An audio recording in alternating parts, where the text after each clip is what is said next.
আসসালামু আলাইকুম।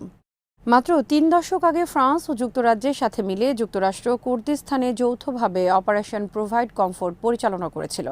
৩ দেশের এ জোট মূলত ইরাকি কুর্দিস্তানে একটি নিরাপদ অভয়ারণ্য গড়ে তুলতে চেয়েছিল, যাতে তুরস্কে উদ্বাস্তুদের অনুপ্রবেশ ঠেকানো যায় এবং সাদ্দাম হোসেনকেও ইরাকি কুর্দিদের উপর ক্র্যাকডাউন পরিচালনা থেকে বিরত রাখা যায়।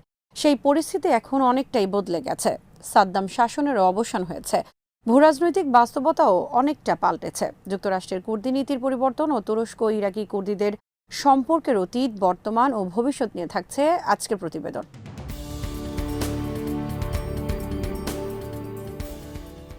সাদ্দাম হোসেন শত শত কুর্দি নাগরিককে হত্যা করার পর কুর্দি নেতা মাসুদ বারজানি ইরাক থেকে তার স্ত্রী সন্তান সহ ইরানে পালিয়ে যান।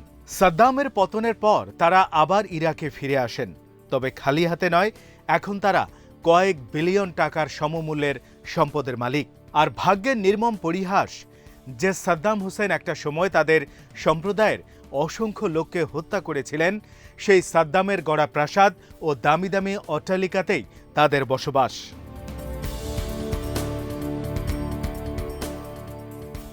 তবে বারজানিরাও নানামুখী সংকটের ভেতর দিয়ে অগ্রসর হচ্ছে। তাদের হাতে একটা সময় যত সম্পদ ছিল, এখন আর অতটা নেই। মাসুদ বারজানি তুর্কি প্রেসিডেন্ট রিসেপ তাইপ এরদোয়ানের সাথে স্বার্থ সংশ্লিষ্ট দর কষাকষি করতে গিয়ে ব্যক্তিগত স্বার্থ উদ্ধারের চেষ্টা করেছেন। বারজানির বিরুদ্ধে অভিযোগ রয়েছে তিনি কুর্দিদের জাতীয় আকাঙ্ক্ষাকে পুঁজি করে নিজের অর্থ সম্পদ বৃদ্ধি করার চেষ্টা করছেন।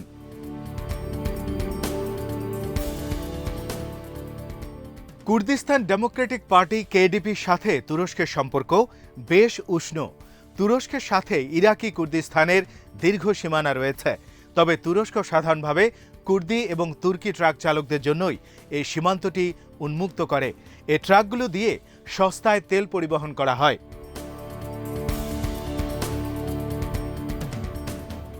অন্যদিকে ১ দশক ধরে কুর্দিস্তান ওয়ার্কার্স পার্টি বা পিকেকের বিদ্রোহ তুরস্কের নীতি নির্ধারকদের মনে আরও বেশি উদ্বেগের জন্ম দিয়েছে। তুরস্কের রাজনীতিবিদরা মনে করেন ইরাকে কুর্দিদের স্বায়ত্তশাসিত সরকার ব্যবস্থাটি তুরস্কেও একই ধরনের সরকার প্রতিষ্ঠায় পিকেকের সদস্যদের উজ্জীবিত করতে পারে।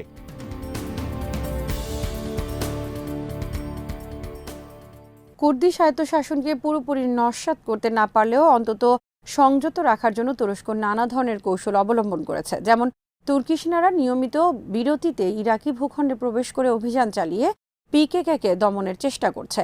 পাশাপাশি ইরাকি কুর্দিরা যেন খুব বেশি শক্তিশালী না হতে পারে সেজন্য ধ্বংস করছে সামরিক কাঠামোগুলো।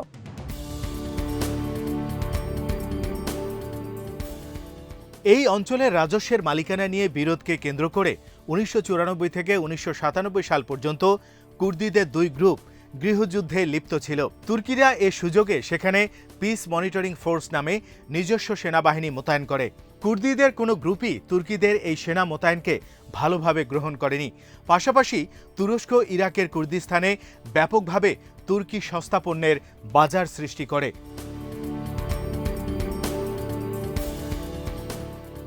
তুরস্ক এই অঞ্চলের ক্ষুদ্র একটি জনগোষ্ঠী যারা তুর্কম্যান নামে পরিচিত, তাদের স্বার্থের জন্য কাজ করে।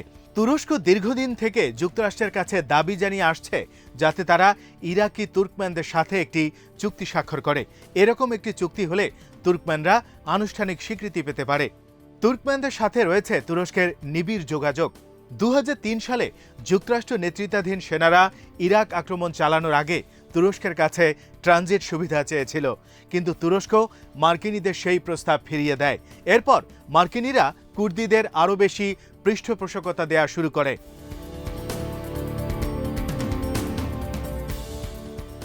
ইরাকি কুর্দিরা বাগদাদে প্রবেশের অনুমতি পেয়ে যায়।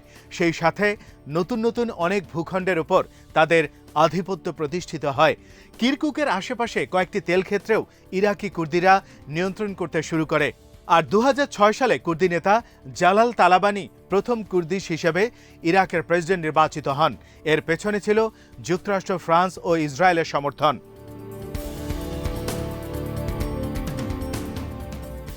প্রেসিডেন্ট এরদোয়ান তার কৌশলে কিছুটা পরিবর্তন নিয়ে আসার কথা ভাবছেন। কুর্দিদেরকে পুরোপুরি ধ্বংস না করে বরং তাদেরকে নিজেদের সাথে একীভূত করার পরিকল্পনা নিয়েছেন।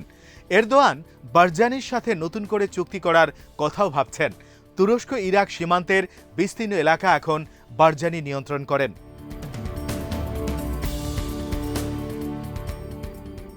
পিকেকে সংশ্লিষ্ট সিরিয়ান কুর্দিদের তেল ক্ষেত্রের নিয়ন্ত্রণ থেকে এরদোয়ান এবং বারজানিও লাভবান হয়েছিলেন। ভৌগোলিক বিচ্ছিন্নতার কারণে তারা বারজানির কাছে অবিশ্বাস্য মূল্য ছাড়ে তেল বিক্রি করতে বাধ্য হয়েছিল।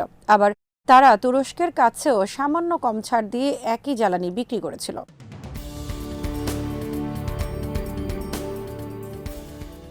বারজানি তার এলাকায় বড় ধরনের উন্নয়ন প্রকল্প হাতে নেন। তুরস্কের সহায়তায় অনেক হোটেল, হাসপাতাল ও নানা ধরনের অবকাঠামো গড়ে তোলেন। বারজানি নিজ স্বার্থে এরদোয়ানের সাথে সংশ্লিষ্ট এমন কিছু কোম্পানিকে তার এলাকায় কাজ করার সুযোগ করে দেন। এরদোয়ানের সাথে চুক্তি করে বারজানি বিপুল মুনাফা লাভ করেন।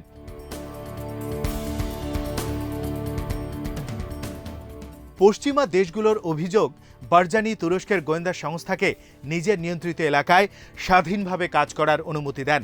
2019 সালের জুলাই মাসে পিকেকে সন্ত্রাসীরা তুরস্কের একটি বিমান হামলার প্রতিক্রিয়ায় ইরবিল শহরে তুর্কি গোয়েন্দা সংস্থার একজন সদস্যকে হত্যা করে।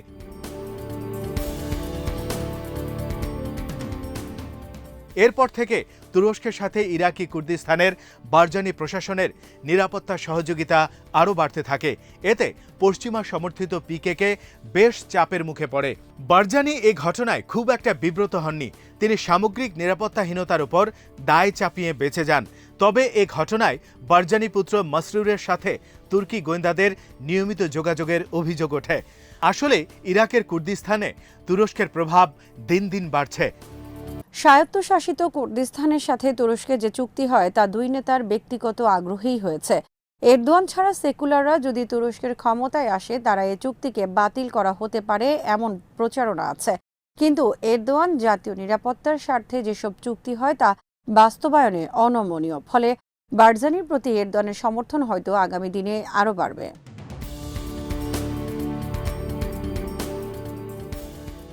অনেক বিশ্লেষক মনে করেন এরদোয়ানের ভাগ্যের সাথে জড়িয়ে আছে বারজানির ভাগ্য। কারণ এরদোয়ান বিদায় নিলে বারজানির নেতৃত্ব যে চ্যালেঞ্জের মুখে পড়বে তাতে কোনো সন্দেহ নেই। যুক্তরাষ্ট্র, ফ্রান্স ও ইসরায়েল আশা নিয়ে বসে আছে কবে এরদোয়ানের পতন ঘটবে। এর মধ্য দিয়ে হয়তো বারজানিকে সরিয়ে দেয়া যাবে, যাতে লাভবান হবে পিকেকে। পশ্চিমা বিশ্লেষকরা হতাশ, এরদোয়ানও খুব সহজে ছেড়ে দেওয়ার পাত্র নন। এর আগে বেশ কয়েকবার কৃত্রিম সংকট তৈরি করে এরদোয়ানকে ক্ষমতা থেকে সরিয়ে দেওয়ার চেষ্টা করা হলেও প্রতিবারই তিনি নিজ দক্ষতায় ও জনসমর্থনের জোরে ক্ষমতায় টিকে যান।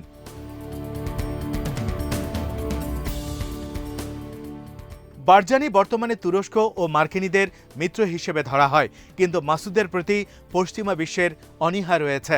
তারা বলছে কুর্দিদের বিশ্বাস করা যায় না। উদাহরণ হিসেবে মাসুদ বারজানির কথা তুলে ধরা হচ্ছে।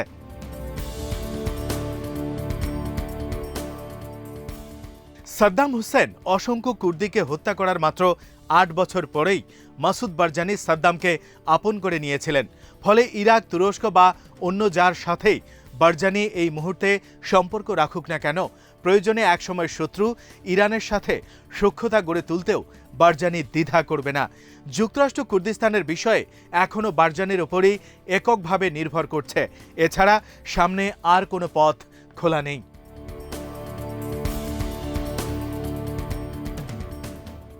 আজ এখানেই শেষ করছি। সমরাষ্ট্র, প্রতিরক্ষা, কূটনীতির নানা তথ্য জানতে চোখ রাখুন বিডি ভিউজ ইনফোটেইনমেন্টে। চ্যানেলটি ভালো লাগলে সাবস্ক্রাইব করুন। সংযুক্ত থাকুন আমাদের ফেসবুক পেজে। আল্লাহ হাফেজ।